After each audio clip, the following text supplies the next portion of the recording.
Zimbabwe once had a booming coffee industry, especially in the Eastern Highlands. Today, production is slowly returning, with farmers in places like Chipinge, Chimanimani, and even Honde Valley experimenting with coffee because of its profitability.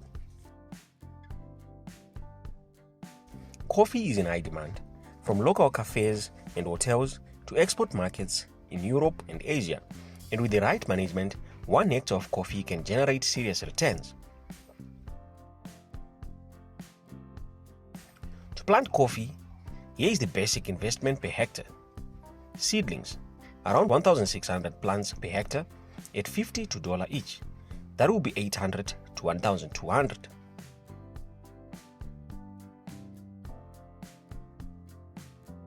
Land preparation and planting, $600 to $800. Irrigation system, coffee needs steady water, so you need about $1,500 to $2,000. Fertilizers and chemicals, $500 to $700. So your total startup cost for the first year will be $3,000 to $4,500. Remember, coffee is a long-term crop. Once planted, it produces for 20 plus years.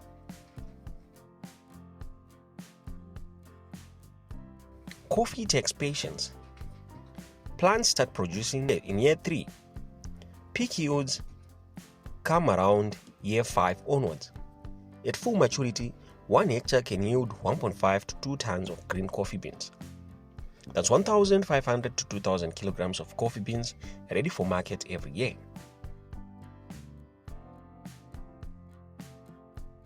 Now let's talk about the money. Locally, coffee beans sell for about $4 to $6 per kg. On the export market, specialty Zimbabwean coffee can fetch $7 to $10 per kg. So, if a farmer produces 1.8 tons per hectare, that's 9,000 per hectare at local price and 14,400 per hectare export price. That's powerful revenue for just 1 hectare. Of course, there are annual running costs, which includes fertilizers and chemicals, $600, labor for weeding, pruning and harvesting, $1,200, processing, drying and milling, $500, other expenses, $400. Your annual cost will be around $2,500 to $3,000 per hectare. Now subtract that from revenue. At local sales, 9,000 minus 3,000 will be equal to 6,000 profit. At export sales, 14,000 minus 3,000 will be equal to 11,000 profit. So, 1 hectare of coffee can bring in between 6,000 and 11,000 profit every year. But coffee farming is not without challenges. Climate stress, pests and diseases, market access, patience. Farmers must wait 3 to 4 years before serious harvests. Still, with proper planning, and the rewards are worth it. The future is bright. Zimbabwean coffee already has a reputation as premium quality. As more farmers diversify from sugarcane, coffee could become the next big cash crop for the lower world. And with high value addition, roasting, packaging and branding, profits per hectare can double or even triple. So, how much money are farmers making from coffee? On just 1 hectare, a farmer can make between 6,000 and 11,000 profit every year. Coffee is more than a drink. It's a long-term investment, a premium export, and a new path to wealth for Zimbabwean farmers. Would you try coffee farming if you had the land? Comment below and let's talk.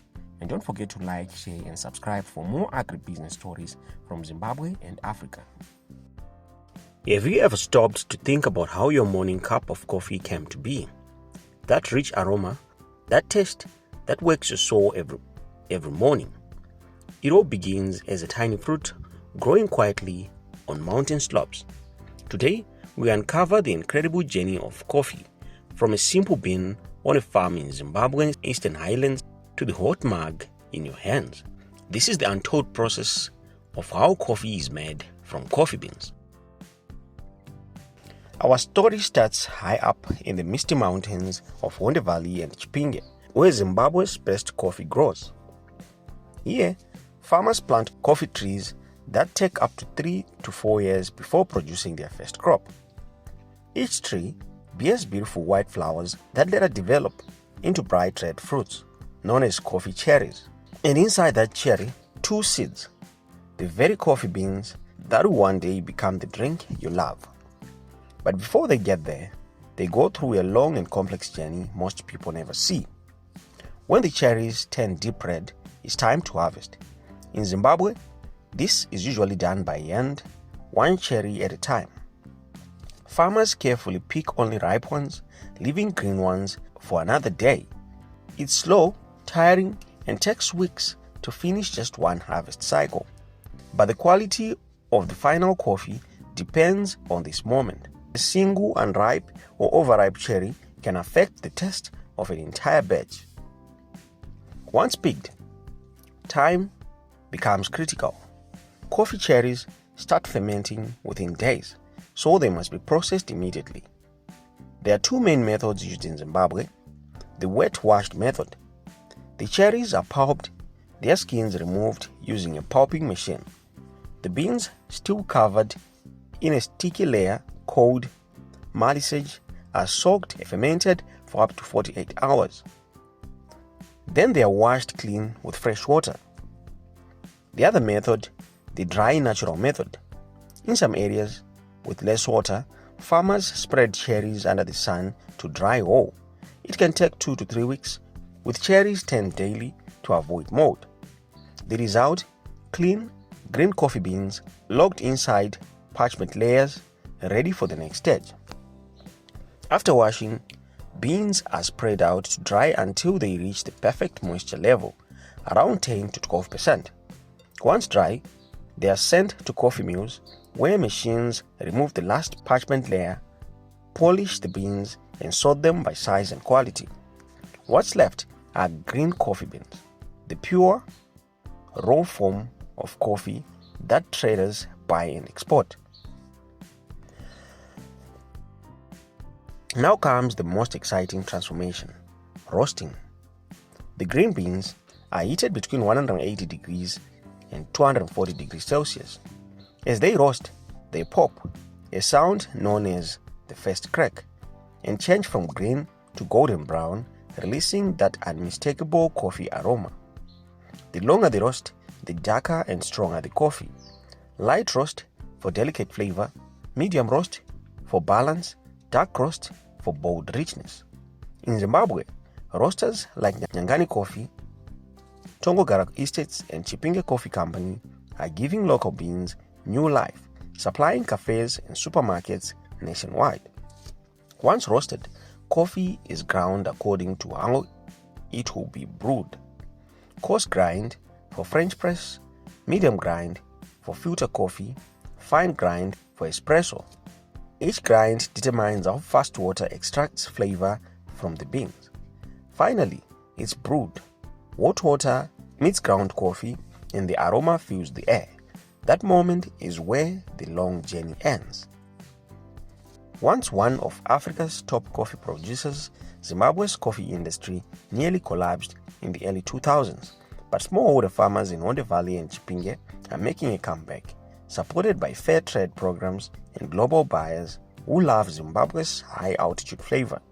Today, every sip of local coffee is not just a drink, it's a story of resilience, hard work, and revival. So, next time you pour a cup of coffee, remember, behind every bean lies months of sweat, sunshine, and patience from farmers who make it possible. If you enjoyed this journey, like, subscribe, and don't forget to share.